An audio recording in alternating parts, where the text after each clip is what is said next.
So this is a video I've been asked to make for the past couple of years now. I get YouTube comments, Discord comments, and I also get comments in my stream about people asking, ZTL, do you have a beginner's guide to FGO or just some tips and tricks that I might want to know so I don't make any mistakes in the beginning of my account? And with anniversary right around the corner, I figure now is a good time for me to just sit down and make this video because I've been sitting on it for the last couple of years and I've just never made it. So this is going to be that video. Strap in and get comfortable because I have a wealth of information and knowledge to drop on you. I've been playing the NA version since about year 1, and I've been playing the JP version since whenever Muramasa came out, like 5+ years. So I play both versions, I play them both every single day, so I have a lot of knowledge to give that I think will be very helpful to you as a new player. So again, strap in, get comfy, like, subscribe, all that good stuff, but let's just start diving into this. The first thing that I have on the docket is what I consider to be the biggest scam in this game, and I do not want to see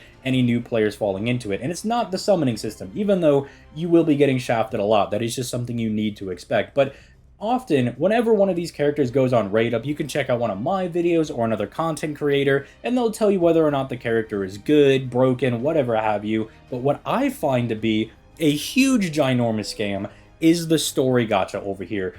For every person that you will see a comment from, or a tweet from, or even just random bragging in a Discord where they say, I did a single summon and I got X character in my single summon, isn't that crazy? For every story of that, you do not see the thousands of other people getting absolutely shafted on this banner. That is because every unraid up character, you know, generic pool character and story pool character is on this banner. It is just a big hodgepodge of characters, and there are some good characters on here. Let's not take that away. I mean, you can see the poster child of Fate right here, Artoria, is on raid up right now. We're not on raid up, but she's featured on it to make you think she's on raid up, right? To make you think that you have a chance of getting them. And while you do have a chance to get them, and they are good, the odds are against you. They are not in your favor. You are better off waiting for them to go on raid up. We get so many banners nowadays that if you are wanting a specific character, let's say it's Saber Alter, she's a story locked 4-star, you're just better off waiting for her to go on raid up so you have a better chance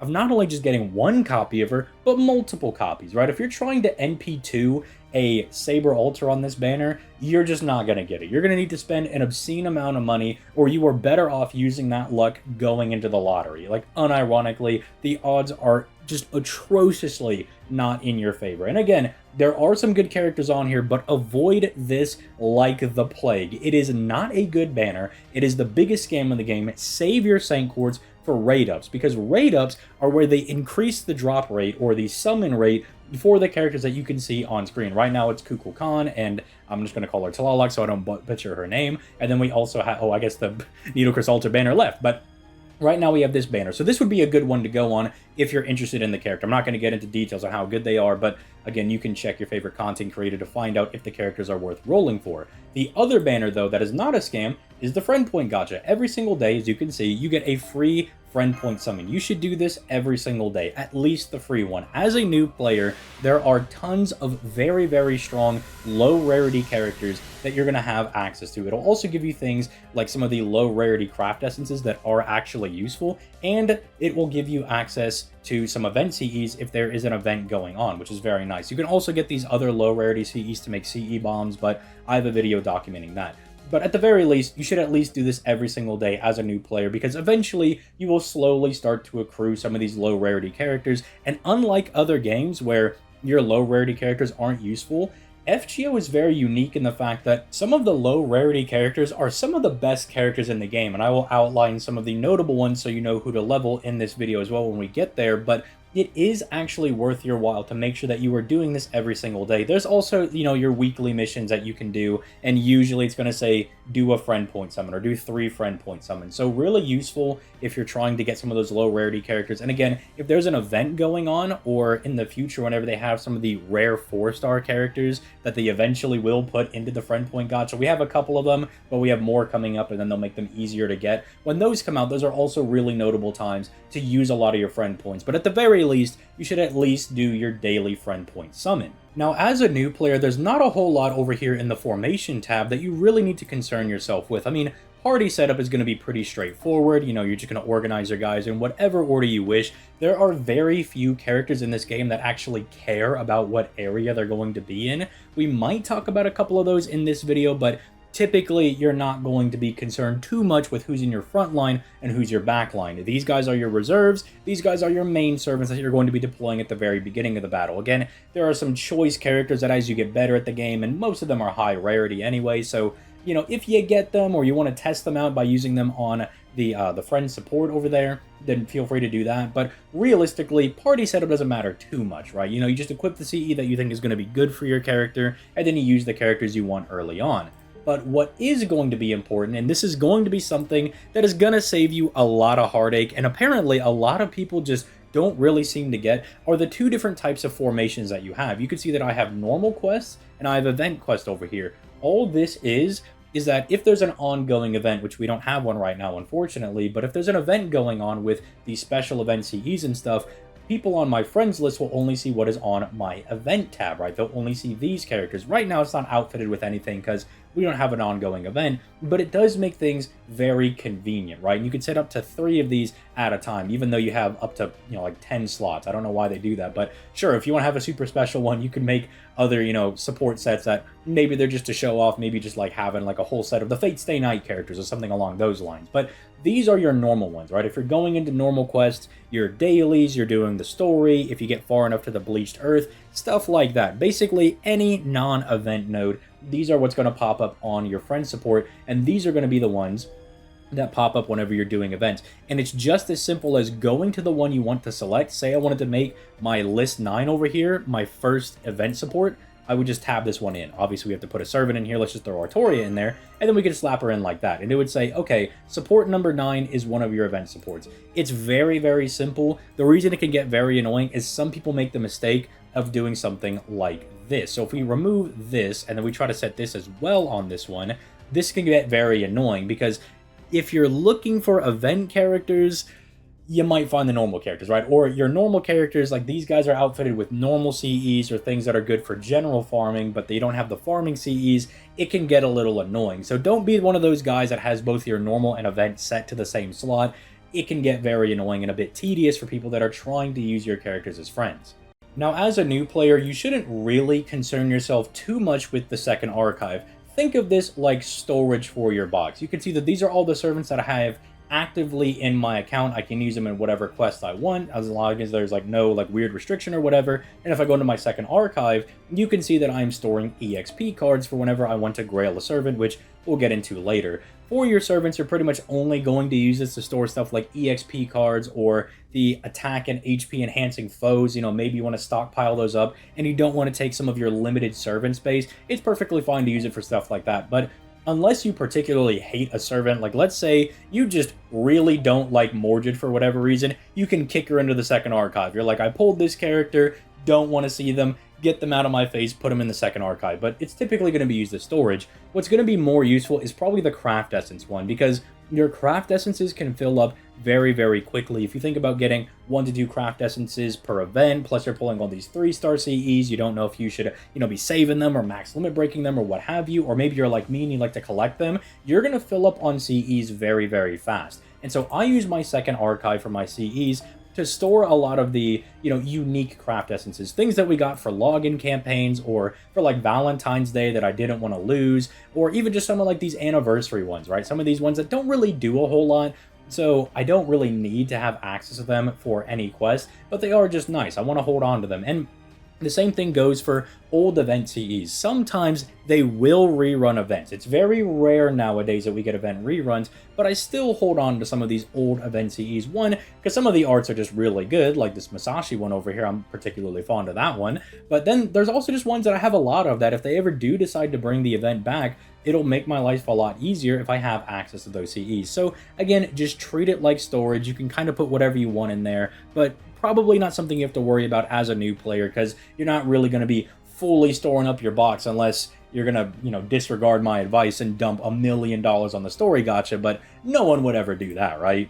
Now, over here on the enhancement tab, I'm going to save you new players a lot of time and heartache by just telling you pretty much everything down here are things you do not need to worry about. pretty much everything from command code down, these are things you should not be concerning yourself with at the beginning of the game. A huge pitfall that I see a lot of new players fall into is palingenesis over here, or commonly referred to as grailing. It is how you limit break your character's level to make them a bit stronger, right? And people will do this for their favorite characters, you know, and they'll also just show them off. Like, for instance, me, I really like Morgan, so like I took my Morgan to the umpteenth degree and made her level 120, but I also just grail characters I like. There's a ton of characters that I don't really use a whole often, but just to show that I like them, I've gone ahead and grailed them. This is not something you need to concern yourself with.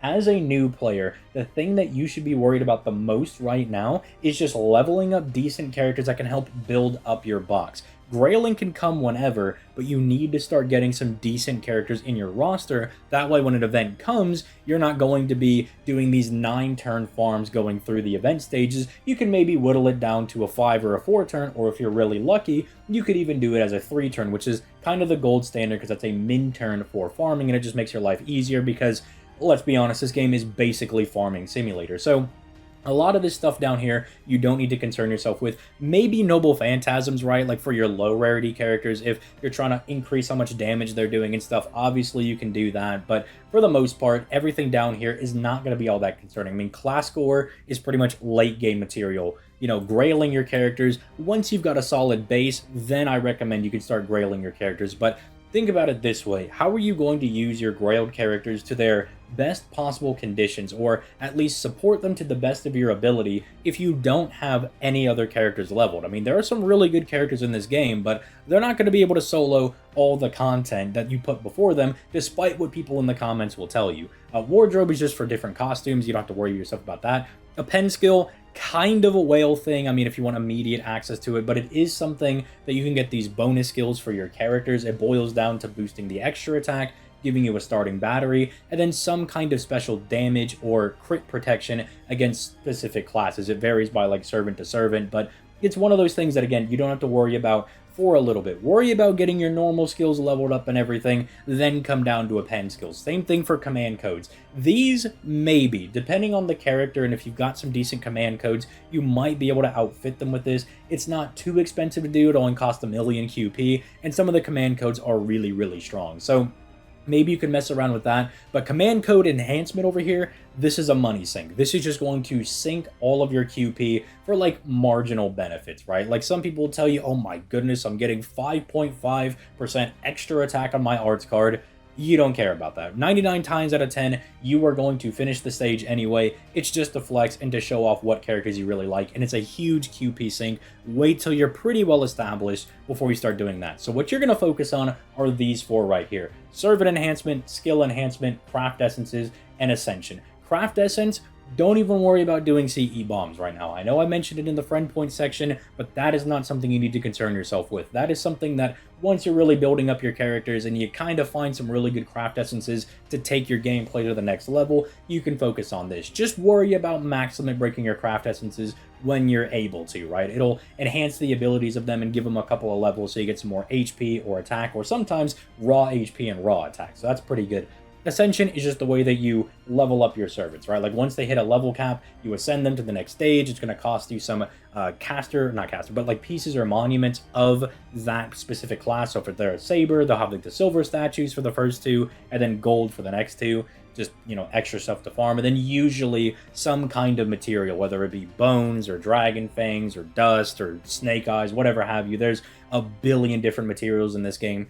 It's going to require something. The main ones you're going to focus on are leveling up your servants and then ascending them. Skills are very important. These are things that once you kind of get a decent foothold in, you can start going through and leveling up the skills of your servant, as some of these are very crucial. Take a character like Zenobia, for instance.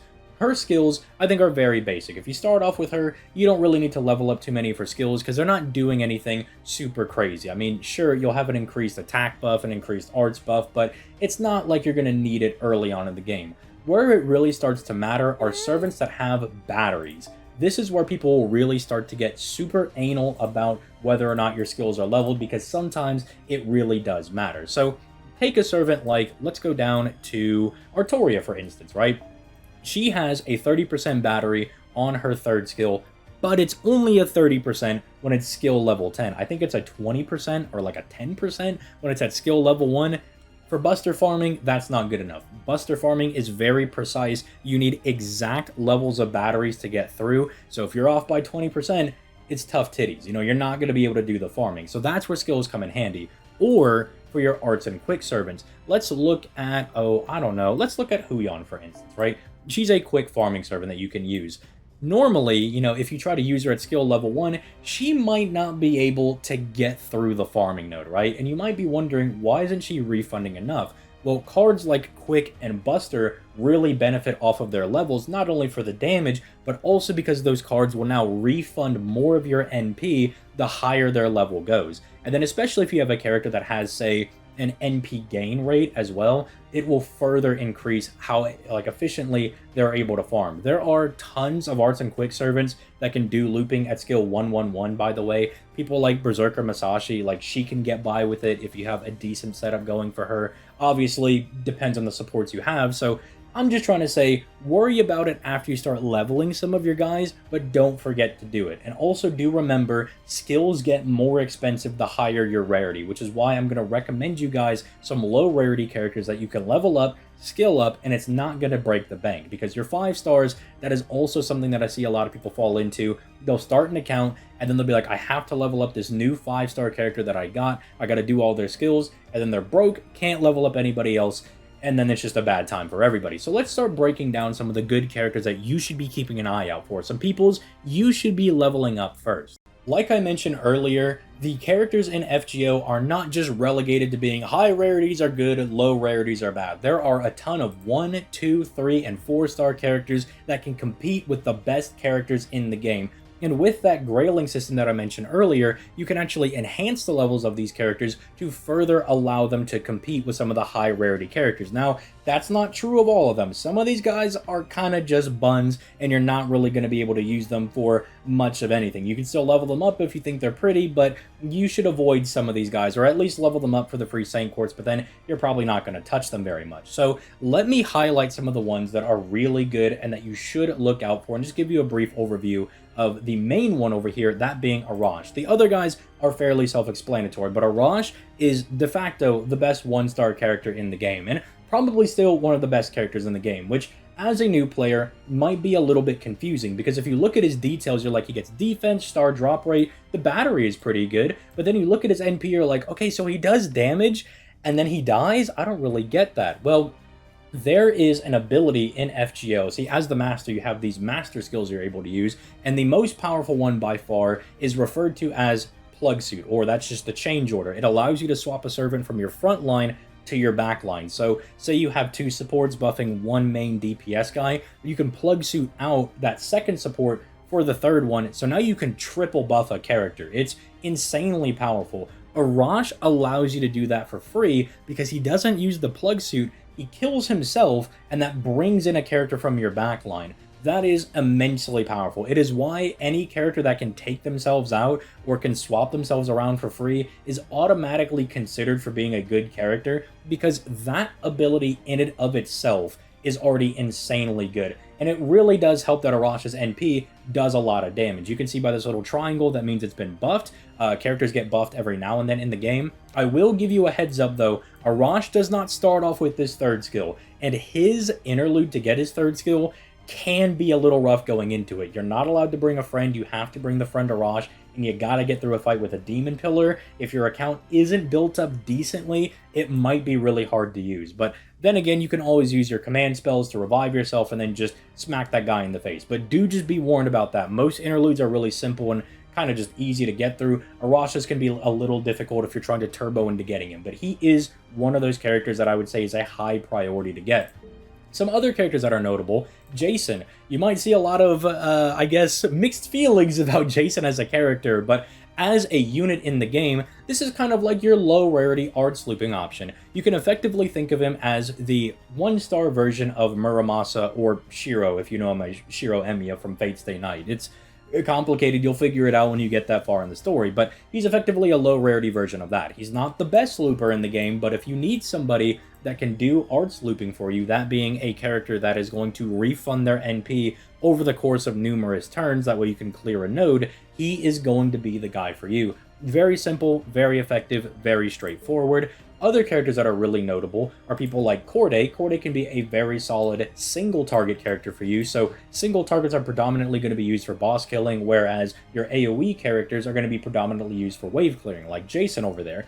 Corday is a fairly effective boss killer. She's got a lot of really good effects on her, that even though you have a little bit of randomness on this third skill, all of the effects are pretty good, and she can do some pretty solid damage. The de facto go-to is going to be Kojiro, though, because Kojiro is built out, I think, a little bit better. He's a little bit more, I guess if you put more skill into it and you learn how to use him a little bit more, Kojiro will be a little bit better. But if you're just wanting to click buttons and move on, Corday is going to be a bit easier for you to use, because she effectively is click all three of her buttons and move on. But they also have different use cases. She's packing Pierce Invincibility, whereas Kojiro, I believe, is rocking Sure Hit. So he can get around dodging characters. Corday can get around invincible and dodging characters. So a little bit of interplay between the two of them. One of them is arts, Kojiro is quick. So you have a little bit of variety in that as well, depending on what supports you have on your box. Spartacus is also one that I think is worth noting, because he is one of those guys that just has a decent battery of 30%, has one turn of decent damage, we'll call it, and then he doesn't really do anything. But if you just need him to clear a wave of enemies,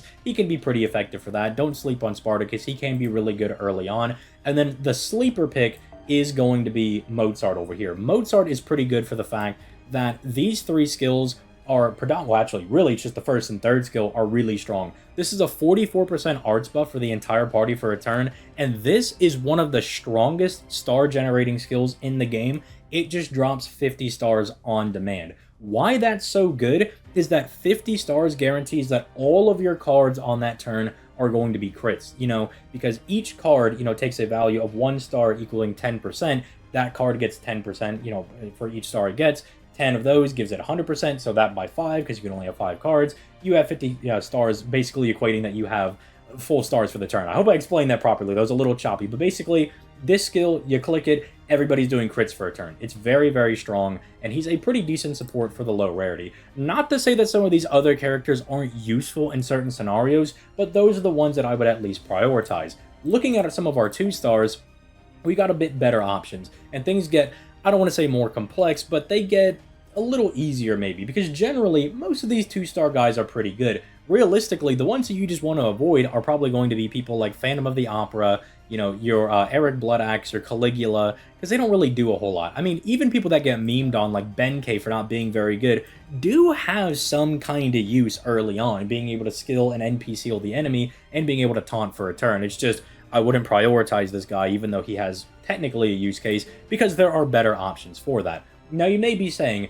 ZTL, I noticed that you have a leveled Leonidas and a level 1 Leonidas. Same thing for George. What is up with that? Well, that is because these guys are pretty unique, that at level 1, they have access to a taunt skill, and there is a method of clearing stages called soloing in this game, where you effectively let your characters die to have one servant solo the entire fight. You might think that's a little crazy because, well, wouldn't having 3 servants be better than 1? Not necessarily. See, because when you have a party of servants, all of their cards, you can see like this is Leonidas's deck, quote unquote, they all get jumbled together and you get randomly generated 5 of them at the start of every turn. If you have 1 servant, you're guaranteed to see all 5 of their cards every single turn, and there are some servants that excel at this style of gameplay. So if you find yourself a good soloer, who we'll talk about when we get to the 3-star section, this might be a valid strategy, which is why it is recommended to keep a level 1 Leonidas and a level 1 George. That way you can pop Leonidas' taunt first,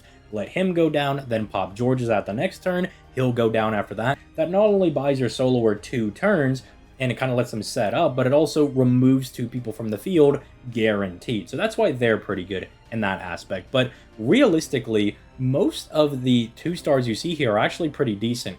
Paris and Gareth over here are just very solid single target characters. They got a little bit of a gimmick going on for them, but they're low rarity. You would expect them to have some kind of gimmick. Paris needs to remove a buff to get their big damage, and Gareth wants their guts to proc, which is effectively a revive, to get their big damage. But that's really the only gimmick they have. It's fairly easy to proc. People like Chen Gong over here are kind of like the inverse Arash, where you'll see on his NP, that he is going to sacrifice one of your allies to fire his highly damaging NP. You might think this is really bad, but think back to when we were talking about Arash. This is the inverse reason of this being good. So you put Chen Gong in your second slot, and this is one of those characters that cares about your slots, and you put supports in slot 1. So what will happen is a support will come in, they'll dump all their buffs on a Chen Gong will fire his NP, sacrifice that person, bring in the next support. The next support will give their buffs to Chen Gong, he'll fire his NP, sacrifice that guy, next guy will come in. Do you see where this is going? It's just a never-ending conga line of supports until either the enemy is dead or you've run out of characters, but Chen Gong is doing some pretty good damage, so you really shouldn't struggle with that too much. This is one of those characters that, unless you have a decent amount of supports on your Chaldean account, or I guess your FGO account, I guess in your Chaldea, we'll call it that. If you have him in your Chaldea, that's when he gets better. At the beginning of the game, when you don't have a whole lot of supports, it's going to be a little bit harder to use this guy, but he's just a good guy to have leveled, because if you don't have a good farming setup, setup on your account, there are Chen Gong setups for most events, right? You'll find a node where Chen Gong will be able to get the job done. However, I would be remiss if I didn't save the best 2-star character for last, that being probably one of the better free-to-play supports in the game, Hans Christian Andersen. This guy is the focal point for most starting of the game team comps because he's cheap to level up and his effects are really good. He has a big battery to help him get to his NP. His NP gives you basic effects that pretty much every character would want. HP, attack, and defense. That's just really good. And I guess also crit star drop rate. I mean, that's kind of good, right? But then he can also make your guys crit a little bit harder, give them a little bit of a battery, and then give some stars every single turn. It's just generic good effects that no matter if you're Buster, Arts, Quick, if you have a non-damaging or damaging NP, these are all things that everybody's going to want. If there is a character to prioritize leveling up ASAP, it's going to be Hans, because he's going to be cheaper than whatever 5-star support you have on your account right now, unless I guess you used the free Ascension on that guy. But even still, having this guy backing up your support is always going to be good. You can't go wrong leveling up Hans over here. Now, this is where we get into a little bit of yappery, because we have the 3 stars, and these guys are very touch and go with how good they are.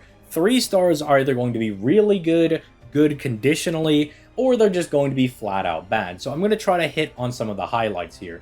Betavir. First one, you get a free copy of this guy for finishing the story chapter Camelot. That is the 6th main story chapter that you're going to get through, not super far into the game, especially if I know you're skipping through it, and Betavir is extremely solid for what he does. You're not guaranteed to get any other copies of him because, again, he is locked to the evil story gacha, but don't worry, he does come around frequently as a 3-star on rate up, or I guess every now and then if you count frequently as being like every year or so, but he'll be around. You can often find him on banners sneaking around there, and you could try to get your extra copies of him there. But do not fret, because while I do have Betavir at NP5 on my NA account, it is my main, my JP has him at NP1, and he can still put in work. In fact, you can look up a video on my channel called Betavir is too good, he needs to be nerfed, where I was doing a farming comp on the JP version of the game using the NP1 Betavir, and he was getting the job done easily. Like, he was doing it, no RNG required. This guy is very good because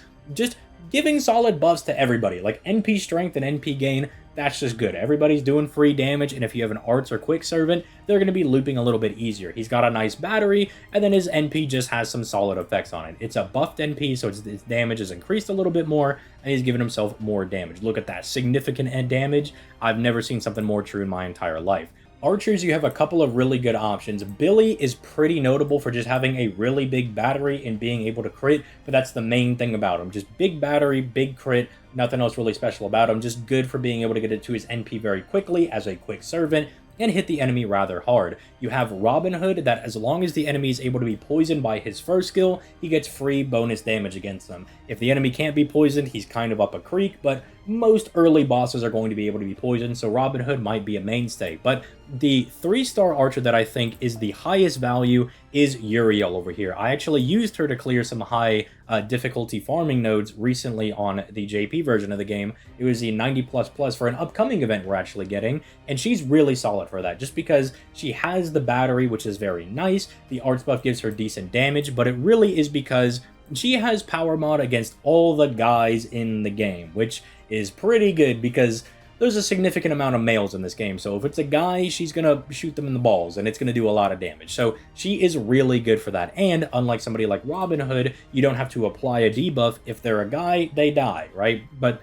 I'm not trying to say anything bad about Billy or Robin Hood. I think they're also pretty good. Now, the Lancers over here, you could make some stuff about all of them. You could say, like, oh, maybe this guy does this, but it's Coup, all right? It's Coup. This is the highest value 3-star character in the game, and I'm sticking to that. That is because this is the solo character I was talking about earlier. This is the guy that if you're struggling on a node, he is going to be able to solo it for you. Now, it's going to take a little bit of learning, because soloing is a little bit different from normally clearing nodes, because you're predominantly using one servant. But if you take the time to learn how to do it, it's something you can apply to all characters that are capable of soloing. You'll kind of learn how the game operates a little bit better. You know, you'll learn how to manage your resources a little bit better. It will be more beneficial, and Coup is great for that. The guy is built to last. He's got a 5-turn guts on what should be a 6-turn cooldown, but I'm a naughty boy and I have not leveled this up yet because I'm saving for Tonalico. But if it was fully leveled up, it would be a 6-turn cooldown guts that lasts for 5 turns. That's crazy. That pretty much means effectively for the entire battle, he has a revive up. Now, because of the buff, it gives him extra damage and fixes the one issue he had where he just wasn't hitting the enemies hard enough. He has a very, very rare protective effect where he has these dodge effects over here and they don't wear off by turns, which is ridiculous. Most of the time, these type of buffs that just give you 3 hits of free no damage, they only last for a set amount of turns, so eventually they'll wear out. But for Coup, you're always getting the value out of them. You will always get the value out of these hits. It's ridiculous. And then he can cleanse his own debuffs if he's being burned, if his attack's being lowered, NP damage is being lowered, whatever's going his way, he can remove that and heal a little bit of HP for that. And then his NP is also super useful. Sure Hit lets him bypass all dodging, and it's baked into his NP, so the enemy can't stop him from piercing through their defenses. And then it also has, I guess, a chance to insta-kill. I guess I'm going to save a lot of you new players something right now. Unless a character is tailor-made to do insta-kill, don't ever can't count on it landing. I mean, if you get an insta-kill with Coup, awesome. You know, I'm super happy for you. You got lucky. But most of the time, unless you have a bunch of buffs that are lowering enemy death resistance or buffing your own insta-kill chances, you're not really going to see it. But Coup is insanely good. He's a very, very good solo unit, and just a good unit overall. If you want to bring him onto your teams, he's going to put in the work. His kit's still good, it's just really good if you bring him to solo. Your de facto rider DPS is probably going to be Ushi Wakamaru. Now, here's the unfortunate thing about her. They have given her very, very strong buffs. And I'm saying she's going to be your de facto DPS because she hits really hard and her skills are really good.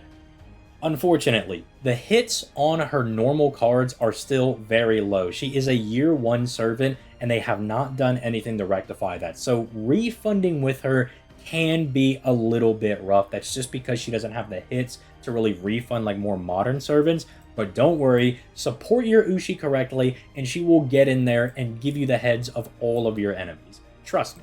The other rider that you might want to look into is going to be Medusa, because Medusa has a battery. So if you're going to be farming your dailies, you know, you need to go get some QP, that's the Doors daily with the caster's enemies, Medusa can be really good with this. In fact, you could build up a team of Arash for Wave 1, Spartacus for Wave 2, and maybe bring a friend support to boost up your Medusa, and you might be able to take it out in an effective 3 turns. Something like that could be a very simple way to deal with, you know, the farming of the dailies for QP, just because she has a battery and her damage is okay. Plus, not bad to invest in because she has a buff in the next, and get used to me saying this, the next 2 years, because we're 2 years behind, but it is nice. It does give her extra damage on enemies that are stunned, and would you look at that, she could trigger stun on her first skill. Looking at low rarity casters, if you have access to Asclepius, definitely level this guy up. He is insanely good. Unfortunately, he is story locked, so it's not very likely if you're a new player, but if you ever do pull this guy, instantly level him up. The ones that I am going to focus on are the ones that you more than likely have. Paracelsus. This guy is an absolute godsend, not only early on, but even now. His damage isn't the greatest, but usually you're going to use him to just clear the first wave for one of your looping characters, and his damage is usually okay enough to get through that first wave. Sometimes it's a little bit rough, but hey, what could you ask for whenever he can instantly charge his NP above 100%? Plus, whenever you finally get around to doing his buff, this is a supremely powerful skill. The Guts is nice, sure, but this is a 50% NP gain buff for 3 turns. I know that number doesn't mean a lot to you, but it's a lot. Most characters will give themselves a 20 to maybe a 30% NP gain buff, right? That's crazy. This guy being able to give anybody 50% means that he can take a character that's kind of struggling to loop a little bit into a looping god. Plus, he can take care of the first wave for them, so he makes your life a lot easier. Just make sure if you're going to use him to take care of the first wave that it is mission critical, that it is against assassins and berserkers, because if it is neutral typing, or god forbid he is going in type disadvantage, you would be better staring at the enemy and hoping that they die. The next character that you will get for finishing Fuyuki is Caster Coup, and this guy's really good. You can actually use him as a buster looper, that, very methodical, has to be exact amounts of NP type of thing. This could be your introduction into that. Unfortunately, you'll see a lot of people say that he's really good, and that is true if you can get extra copies of him. Don't worry, like Betavir, you can find him skulking around on banners, and you could try to pinpoint those banners and, make those some of your summon targets, but until you get him to NP5, probably not going to be your main buster looper unless you're really that down bad. But he can get the job done, and even outside of that, he is just a solid servant, has the same, dodge skill that the OG Coup has, but instead of trying to survive, he's trying to remove the enemies from life. So again, still really good. We'll get a lot better once you get extra copies of him, but like Betavir, he can still kinda get the job done. Medea over here. Medea, couldn't even get the name out correctly because I'm so excited. If you guys don't know, if you're new to the channel, I'm a big Medea fan. I freaking love this character. But she's also really good.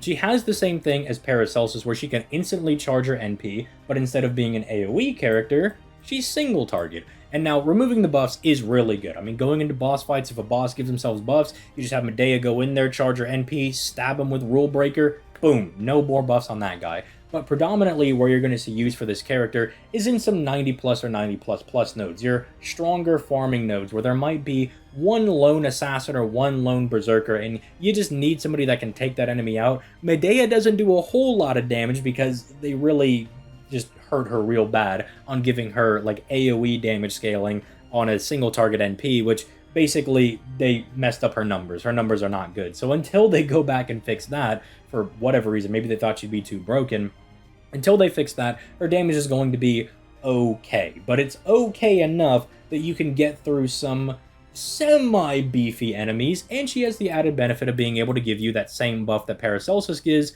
although it's not nearly as big. But hey, it's still good. NP gain is NP gain.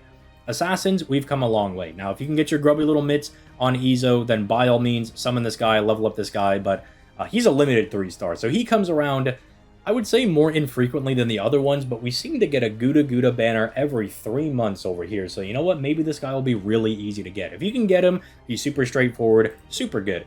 But right now, Assassins are actually in a pretty decent spot. Asana Serenity has gotten a slew of buffs that makes her pretty solid as a very just straightforward pointer at the enemy, stabby, stabby, stab, and they're gonna die. Very, very nice. But if that's not your cup of tea, you also have Hassan of the 100 Personas, who does the exact same thing. Just make sure you do not click this third skill while these are up, because she will remove all of her buffs.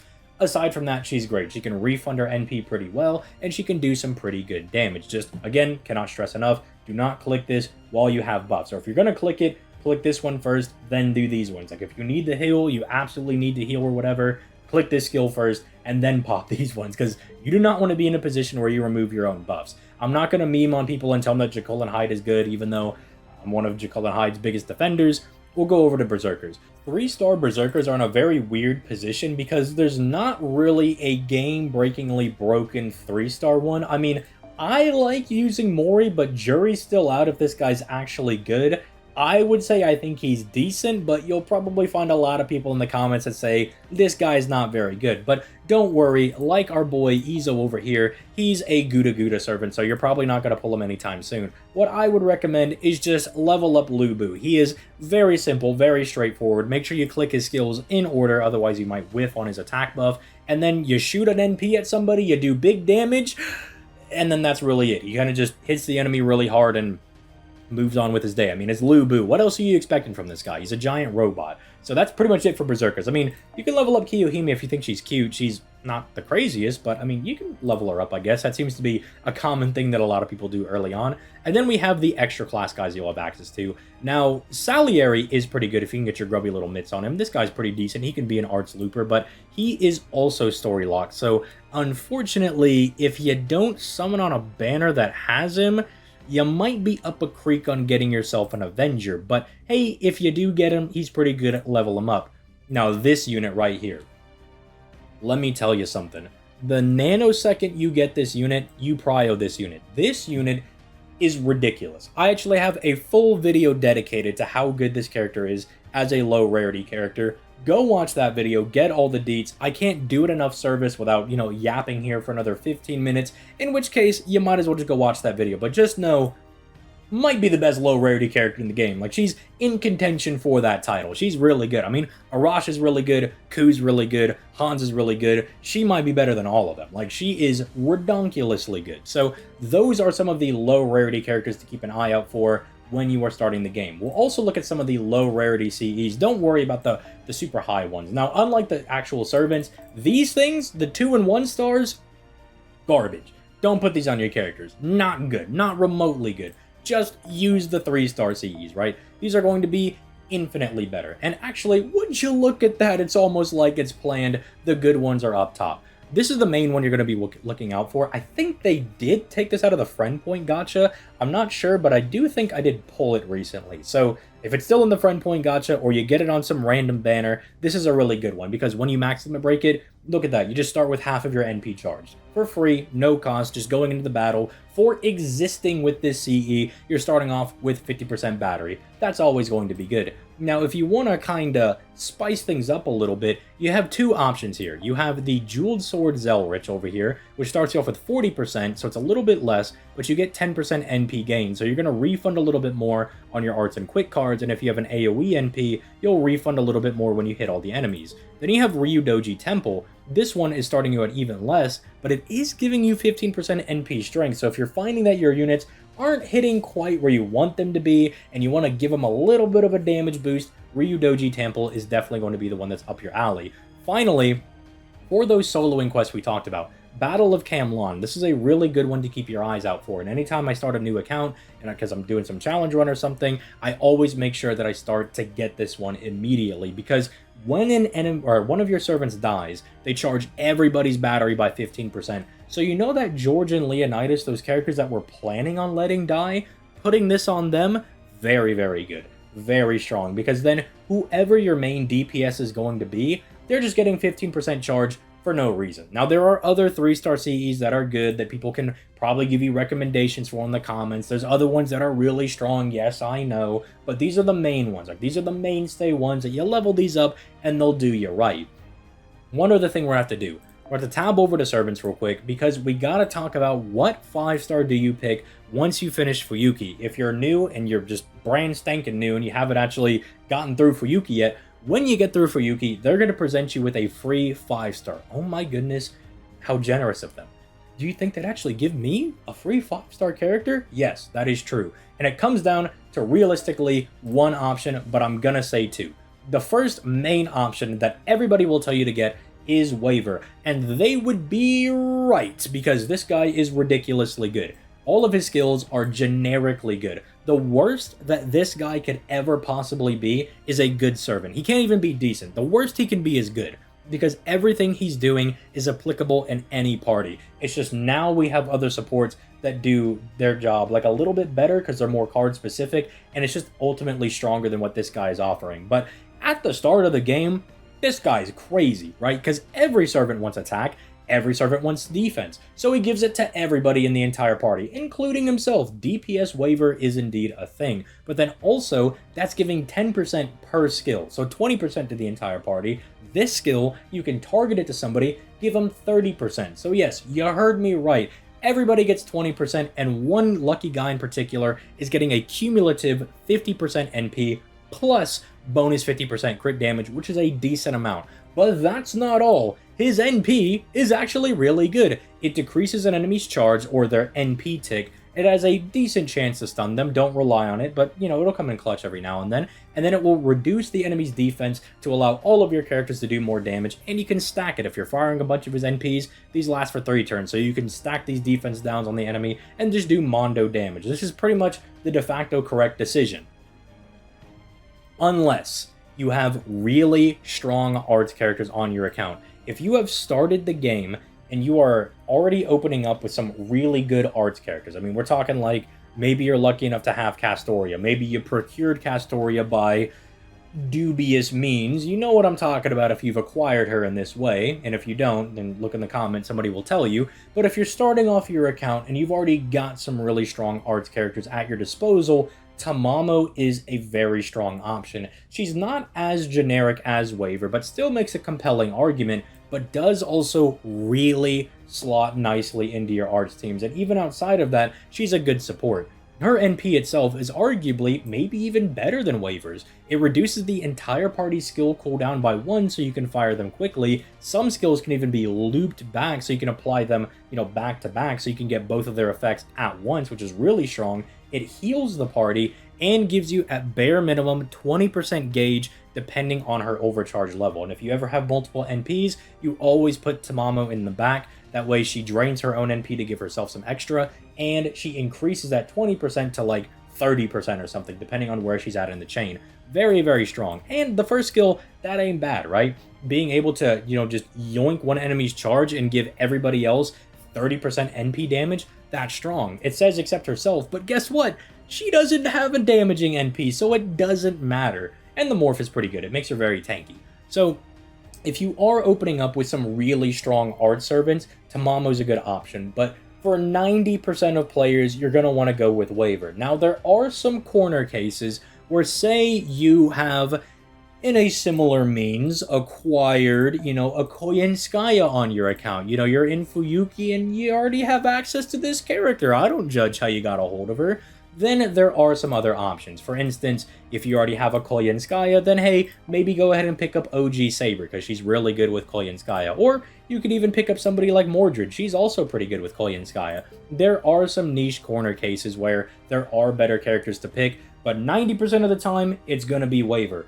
5% of the other time, Tamamo. Other 5% of the time, some random other servant that you just happen to have good synergy with. Alright, I know you're getting tired. We've been yapping about this for 46 minutes, but remember, this is for your benefit, and we're finishing it off with the Da Vinci's Workshop over here. And most of this, as a new player, you don't really have to worry about. Burning, this is a way for you to remove some characters that you don't really need in your box anymore. Like, I don't need these extra copies of Da Vinci over here, so I'm going to go ahead and I'm going to remove them, right? I'm just going to get rid of those guys and get myself a Mana Prism back. And you can hear Da Vinci yapping in the background. No, there is no way to turn off the Da Vinci voice. I've already tried. But one of the things that I need to stress, do not burn your 4 and 5 star characters unless they are NP5. Please, there are so many horror stories that I hear where somebody's like, I burned this character because I don't like them, and then they turn out that that character is ridiculously good. You might say, I don't care, I just hate this character, I don't like him, I can't stand him. Trust me, as you start to get into the game more, and you'll find out that that character that you can't stand is ridiculously good, you'll be really happy that you did not burn them. So again, once you NP5 your 4 and 5 star characters, you can burn them by all means. But trust me, the rare mana prisms that you get for burning your gold characters is not worth it. Do not do that. Same thing for craft essences.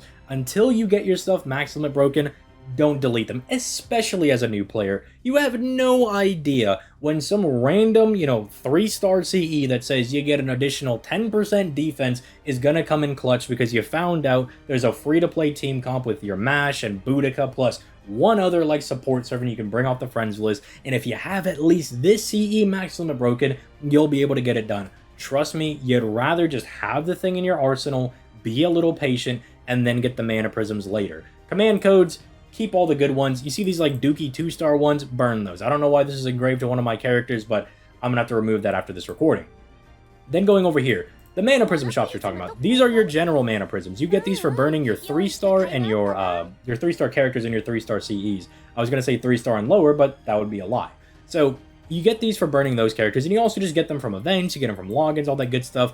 Once a month, you get access to 5 summoning tickets and some EXP cards, which is really nice for leveling up your guys, especially the 5-star EXP all cards. These are very nice for your extra class servants. I recommend using the EXP cards that match the class first. You know, like Saber EXP cards will, guess what? Give your Sabers bonus EXP. I know, it's crazy that it does that, right? But I recommend using these for your extra class guys, but if you don't have any extra class guys, then feel free to use them on whoever you want, any of the recommended servants.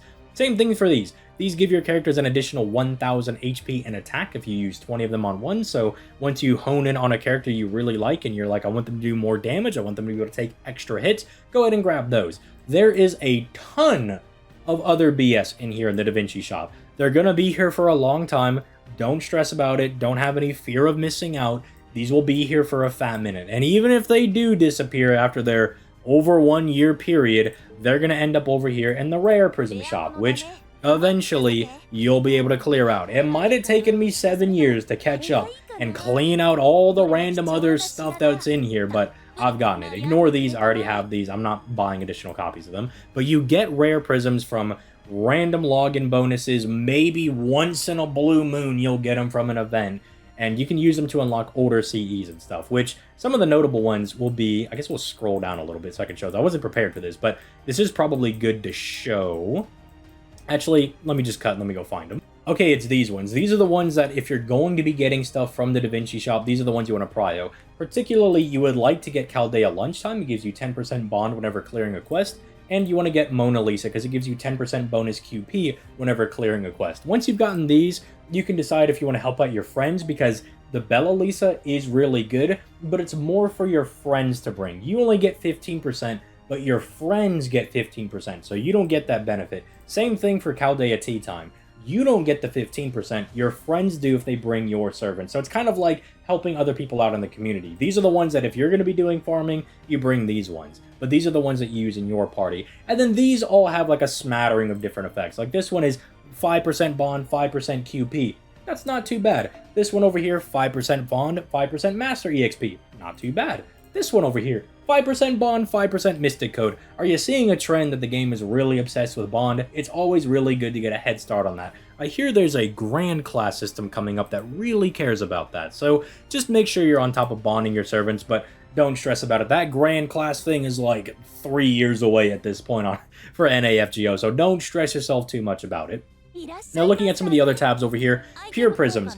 I wouldn't concern yourself too much with this on NA, like at the very beginning of your account, because you're going to get a lot of resources from the beginning missions and just from clearing the quest and your first time clear rewards. You shouldn't stress about this too much unless you pull for a character that you don't have access for their resources yet. That's what this is for. Say, you know that character we looked at the very beginning of the video, Kukulkan in the, the summoning area? Yeah, she's a really new character, so her materials are not going to be available to you for a long time. Let's just put it like that. So instead of waiting the couple of months it's going to take you to get down there, or maybe a couple of weeks if you turbo down there, you could just go ahead and pick up her resources over here. I wouldn't use this for characters that are, your beginning of game characters. Like all the 3 stars and below that I recommended are also going to need very basic materials you can get early on. So I wouldn't stress for them, but more for like, these new 5-star characters or 4-star characters that you just can't get access to their materials because they're not in an event shop, or, you're just not going to get to like Lost Belt 7 anytime soon. So then we have the evocation stuff. This is actually really new to NA, and it allows you as somebody that was not playing the game 85 million years ago to gain access to some of these free-to-play characters. Now, you're not going to have access to enough leaflets to get all of them right now, because you get them by like random login festivals or from events and blah, blah, blah. You get them as time goes on. It's something you got to be a little bit patient on. But I will give you a little bit of an insight right now that if you are playing the game, the one you should be turboing into is Kentucky Rider. He is exceptionally good and will definitely help you out. Another one that can be helpful after that would be Nobu. She's got some pretty good power mods, and as some team support, she can be pretty good. After that, save your evocation leaflets to collect some of the better ones as they come out. I mean, in fact, unless you're a really big fan of Nobu, I wouldn't even pick her up. I would save for some of the better free-to-plays that are coming out. But then again, the allure of Nobu is very, very hard to resist. Bronze saplings, if you don't feel like using your AP, you can convert it into blue apples that you can use later, but you should be using all of your AP right now because you're a new player and you need to get caught up. Dressmaking, don't even concern yourself with this. Bro, shush. I'm trying to introduce the new players, alright? But these are basically old costumes. If you want to get some of the old costumes, and there's a bunch of them, right? If you want access to them, you know, you can spare your mana prisms and your rare mana prisms over here. You can look through and see like, oh my goodness, I didn't know that Mordred had a Memories of Treefoss, or oh my gosh, I could put my Betavir in a butler outfit. I would recommend looking up the costume first, because some of them, you know, you think it's going to be looking really good, and some of them don't look super great. Like, I'm not a big fan of Invisible Air. This isn't worth the mana prisms it was printed on, but I still have it anyway, because I have a compulsion to collect everything in this game. But I would just go check out the costumes first. Make sure you actually like them first, or ask a friend. Be like, hey, do you have this outfit? Can you just do like a gameplay demonstration so I can see if I want this first? Just make sure you want the costumes, because they don't do anything outside of making your character look a little bit different. Although some of them, like that one, that's absolute fire. Then we have the ability to expand your second archive, your storage. You get Saint Court fragments for, you know, clearing quests. You can convert them into normal Saint Courts. That's pretty self-explanatory. Every 7 equals 1 Saint Court. And, oh, yeah. Yeah, you'll get these Tears of the Holy Grail from, like, Grail fronts and stuff. You get 7 of them. You can turn them into a Holy Grail. Holy Grails are used to, like, limit break your character, like we were talking about earlier, that Pale in Genesis. You're probably not even going to be concerned with this as a new player. This is basically for old heads like me that if you get the Ascension items for a free-to-play that you already have, you can just sell them. And then, I mean, look at Da Vinci. She's even baffled. She's baffled that you're even looking at this menu. I shouldn't even take the time to explain this, because this is like whales eating whale behavior. But I will explain it. Alright, these are called USOs. You get one of these if you get a dupe of a 5-star character that you already have at NP5. So you already have to pull 5 copies of the 5-star character. If you get a 6th one, you get a USO. Once you get 10 of these, you can exchange them for a character. The ones down here are the characters that are like pretty much in every single banner, so you know you can grab them, or they're so kind to put the most recent raid-up character up here. So if you've got 10 USOs, lucky you. You don't even have to summon for Coup. You could just pick her up for free. But as you can see, I have no USOs. So if I don't have any USOs, you're not going to have any USOs. Just treat this as, like, I don't know, just Badlands. Don't even come over here. This is forbidden knowledge that nobody's going to have. Go look at some of the whale accounts and, you know, they'll be like, I finally got my 10th USO. Then we can point and laugh at those people for spending way too much money on PNG Simulator. But anyway, that's pretty much it for the FGO beginners tips and tricks. What are we at, like 20 minutes for this? I think I kept it pretty quick and concise, but like I said at the beginning of the video, I have a lot to share about FGO, and I've been playing the game for quite a long time. I mean, we could even get into our like this. I even forgot to do this. Every single day when you do one of your dailies, you can pick up a free material. But alright, there we go. We've done everything. Or at least everything that I think is important. People will say, ZTL, you didn't fully explain Buster farming. ZTL, why didn't you fully explain the arts card? ZTL, what is the extra attack? And, you know, we'll get around to that. You know, if you continue watching videos on this channel, that will all be things that you pick up on as I talk about various characters. Because unlike some other channels, I like to keep my channel kind of bridging between beginner and like experienced player friendly. So like when I explain a character, I'll talk about why the things they do are good, and then I'll also talk about different team comps you can use. So as a beginning player, you'll kind of get a good grasp of like, okay, this is really good because if I use this and this, that'll be really strong. And then if you recognize the other people, I'll be like, oh, Artoria is really good with Koyanskaya because of her battery. You'll be like, oh, okay, I'm kind of piecing together what makes characters good in the game. And obviously I stream every single day, so if you want to come out to those, you can also ask questions on that. We got a Discord if there's any further questions, but I mean, the story, just go through it, complete it at your leisure, do the free quest while you're going through. It'll make your life a lot easier as you're playing the game.